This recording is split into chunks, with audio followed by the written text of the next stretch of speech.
Bonjour, alors je profite de ce passage dans le magnifique des parcs des Calanques pour rappeler quelques règles élémentaires de la charte qui sont notamment d'éviter tout contact avec le substrat.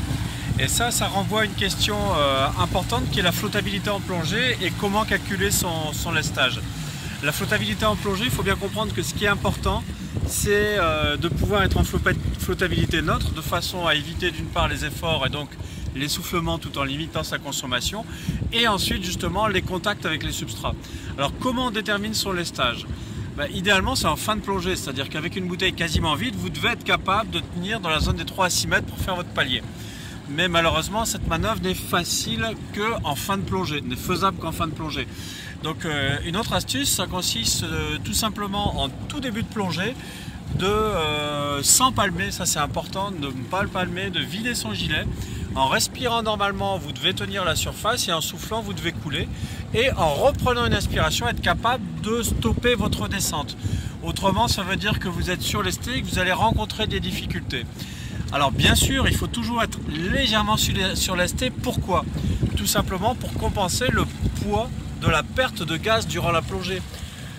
Effectivement, il faut comprendre que sur une bouteille de 12 litres, quand on consomme 150 bars, on a consommé 1820 litres à 1,29 g.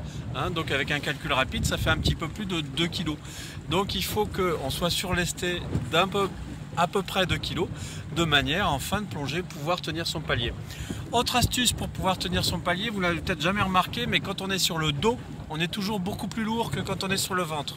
C'est pour ça qu'il faut y faire attention à chaque fois qu'on a une manœuvre de retournement. Et bien cette astuce-là, servez-vous-en au palier.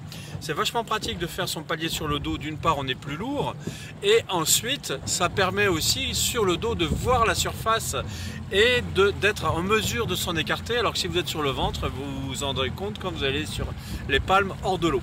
Voilà, donc c'était quelques conseils sur la gestion de la flottabilité, quelques rappels sur l'impact des plongeurs sur l'environnement et la façon de le limiter en évitant le contact avec le substrat, notamment sur nos rochers vivants, le coralligène. Si vous avez aimé cette vidéo, cliquez sur j'aime. Si vous n'avez pas aimé, cliquez sur j'aime pas. Si vous voulez en voir d'autres, abonnez-vous à notre chaîne YouTube Aquadomia One.